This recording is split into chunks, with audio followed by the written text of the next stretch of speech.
علی صبیانکم بلا الہ الا اللہ. حضور صلی اللہ علیہ وسلم فرمانے جب تمہارا بچہ بولنا سیکھے تو پہلی چیز لا الہ الا اللہ سے اس کی زبان کھلواؤ.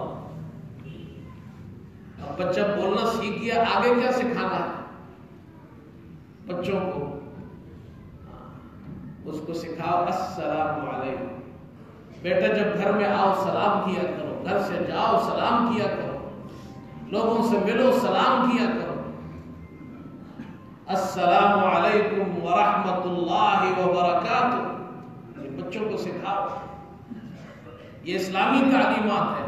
حضور صلی اللہ علیہ وسلم جب ہجرت فرما کر مدینہ منورہ تشریف لائے تو صحابہ استقبال میں کھڑے ہیں.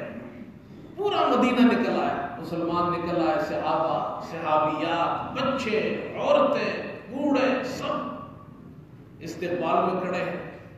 آپ تشریف لائے، لوگ آپ کو تحفے پیش کر رہے ہیں، ہدیے پیش کر رہے ہیں، خوشی منا رہے ہیں. اتنے میں ایک عورت آئی، حضرت انس رضی اللہ تعالی عنہ کی اماں جان. وہ بیوہ خاتون تھی. حضرت انس کی عمر 10 سال ہے. وہ اپنے بیٹے کو لے کر آئی. اے اللہ کے رسول، میرے پاس تو کوئی تحفہ نہیں ہے جو میں آپ کی خدمت میں پیش کروں. میرا یہ ایک ہی بیٹا ہے، اس کا نام انس ہے، یہ بیٹا آپ کا ہو گیا. آپ اسے اپنے پاس رکھیے، یہ آپ کی خدمت بھی کرے گا، آپ سے تعلیم بھی حاصل کرے گا. اس بچے نے حضور صلی اللہ علیہ وسلم کے پاس رہ کر تعلیم حاصل کی اور آپ کی خدمت بھی کی. حضرت انس کو خادم رسول کہا جاتا ہے. 10 سال خدمت کی حضور صلی اللہ علیہ وسلم کی مدینے میں اس بچے نے. جب حضور صلی اللہ علیہ وسلم دنیا سے پردہ فرما گئے ان کی عمر 20 سال تھی. تو آپ صلی اللہ علیہ وسلم نے اس بچے کو دعا دی. آپ نے فرمایا اللہم بارک لہ فی مالہ وولدہ واطل عمرہ واغفر ذنبہ. اے اللہ انس کے مال میں برکت دے. اب حضرت انس تو بچے ہیں لیکن آپ صلی اللہ علیہ وسلم نے دعا دی اسے. بعد میں جب آپ بڑے ہو گئے آپ نے فرمایا اللہ کے رسول صلی اللہ علیہ وسلم نے مجھے دعا دی تھی کہ انس میں مال میں برکت ہو.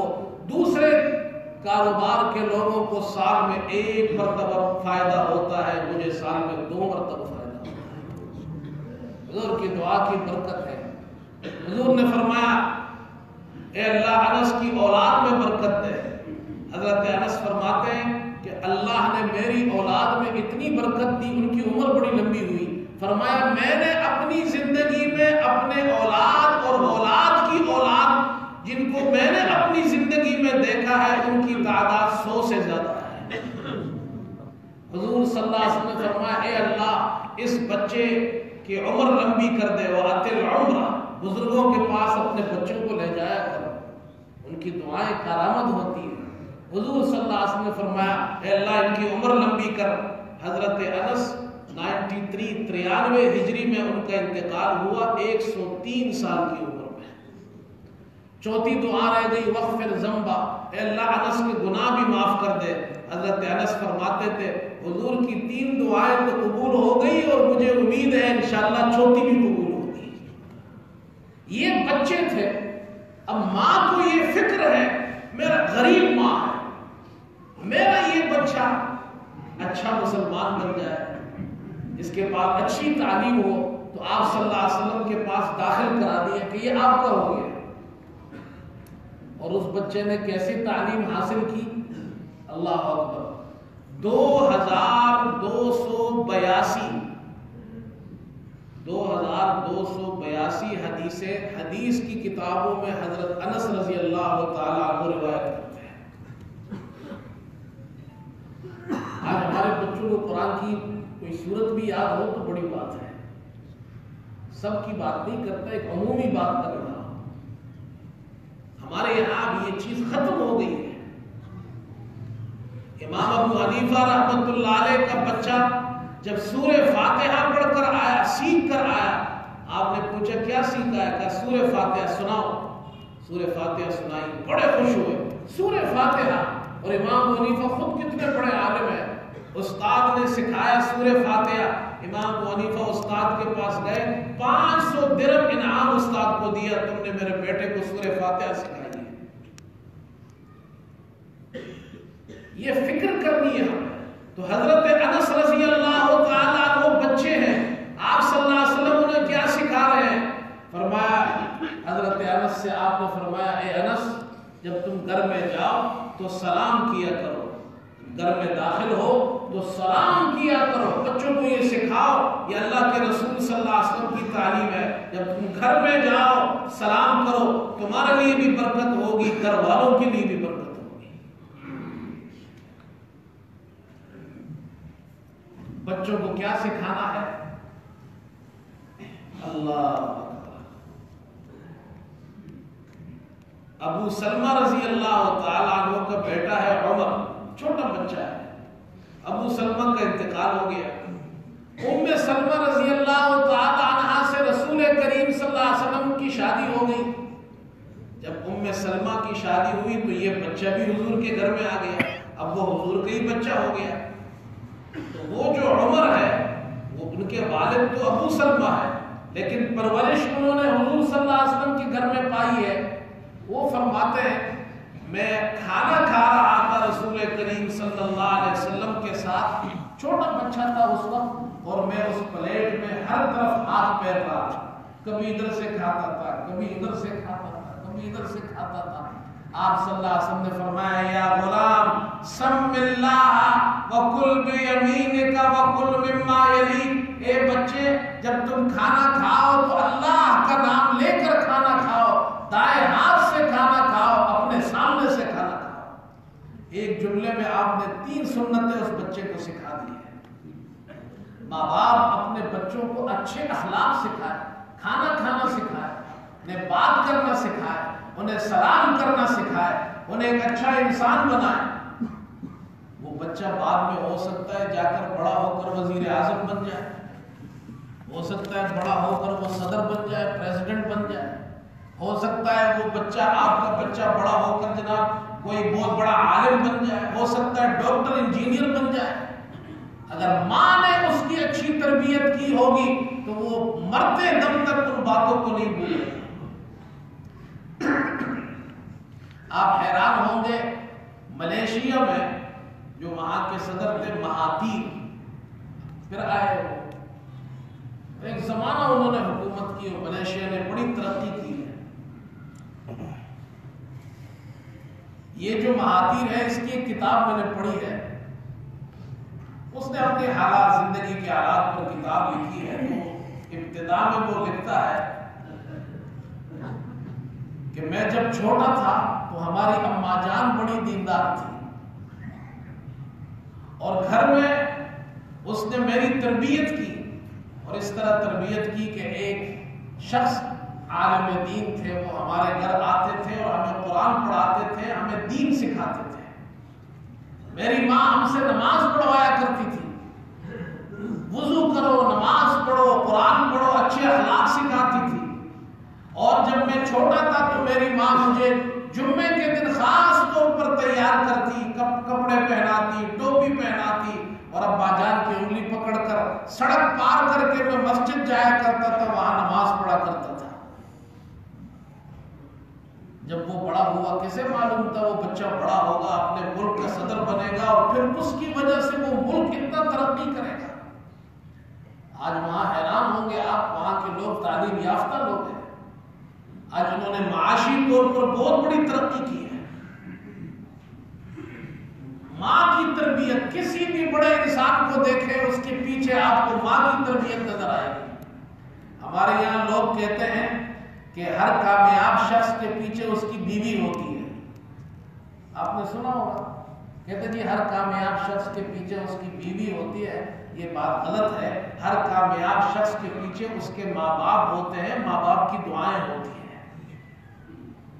اس کو ٹھیک کر لیجیے, ہمارے یہاں کچھ باتیں غلط پھیل جاتی ہیں.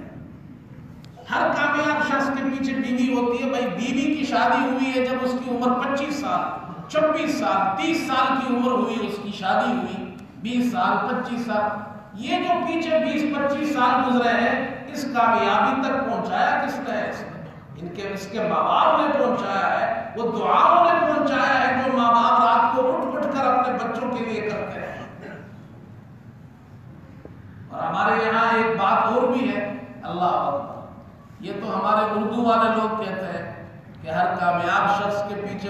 بیوی ہوتی ہے اور انگریزی میں کہتے ہیں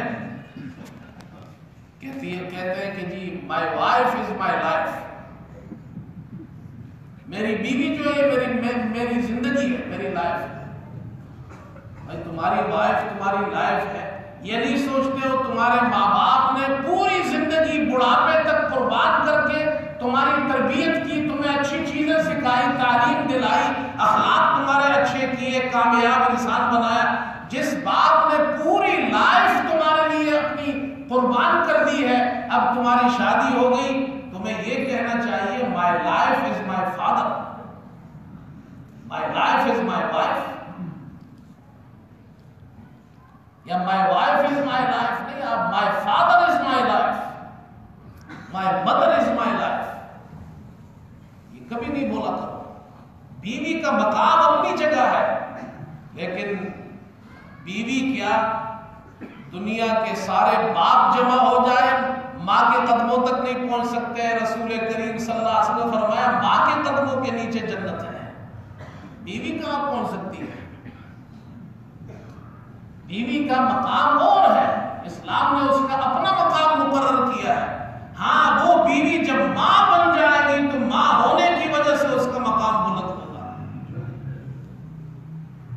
اپنی اولاد کی ٹائم ہو گیا بھائی، ختم ہو گیا ہے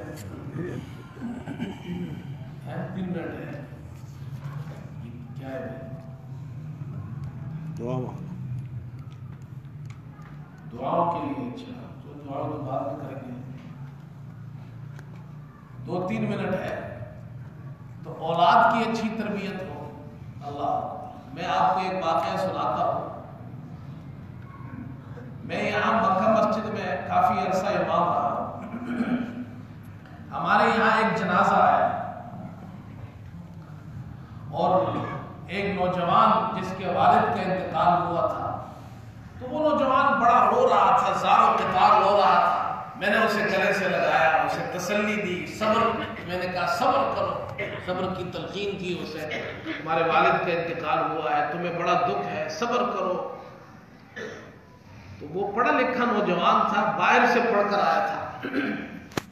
انہوں نے کہا مولوی صاحب میں اس لیے نہیں رو رہا، میرا باپ مر گیا ہے، مرنا تو ہے ایک دن، میرے ابا جان بوڑھے آدمی تھے، کتنا جینا تھا ان کو، ان کی زندگی جو تھی ختم ہو گئی، میں پڑھا لکھا آدمی ہوں، میں اس لیے نہیں رو رہا کہ میرا باپ مرا ہے، میں اس لیے رو رہا ہوں کہ میرے اس ابا نے دنیا کی ہر چیز مجھے دی ہے، اچھے سے اچھے اسکول میں پڑھایا، یہاں تک کہ میں باہر ملک گیا پڑھنے کے لیے، میں نے بہت بڑی ڈگری حاصل کی، آج میں بہت بڑا انسان ہوں، دنیا کی نظر میں کامیاب انسان ہوں، میرے ابا نے پوری زندگی میرے لیے لگائی، مجھے یہاں تک پہنچا دیا ہے، میں اس لیے نہیں رو رہا، میں رو اس لیے رہا ہوں آج اس مسجد میں یہ سینکڑوں لوگ میرے ابا کے لیے مغفرت کی دعا کریں گے۔ میرے باپ نے مجھے جنازہ نہیں سکھایا، مجھے یہ نہیں سکھایا کہ بیٹا جب میں مر جاؤں تو میرے لیے دعا کس طرح کرنا، میری ڈگری میرے ابا کے کام نہیں آئے گی، میرا پیسہ، میرا مال، میری شان شوکت میں جنازے میں کیا پڑھوں، اس لیے میں رو رہا ہوں۔ اس لیے میرے دوستو، اگر آپ چاہتے ہیں، ہم چاہتے ہیں کہ ہمارے مرنے کے بعد ہمارے بچے کچھ پیچھے سے ہمارے لیے بھیجیں، تو وہ پیسہ نہیں بھیج سکتے ہیں، وہ یہاں کے نہ پاؤنڈز بھیج سکتے ہیں، نہ روپیہ بھیج سکتے ہیں، نہ ڈالر بھیج سکتے ہیں آپ کے لیے، وہ تو وہی یہاں سے بھیجیں گے آپ کے لیے جو اچھی تعلیم آپ نے ان کو دی ہوگی، جو اچھے اخلاق آپ نے ان کو سکھائے ہوں گے، جو دین آپ نے سکھایا ہوگا ان کو۔ آپ اپنے بچوں کو اچھا بزنس مین بنائیں، آپ دنیا کی اچھی تعلیم ان کو دیں، لیکن ساتھ میں آپ کا بچہ ایک اچھا مسلمان بھی ہو۔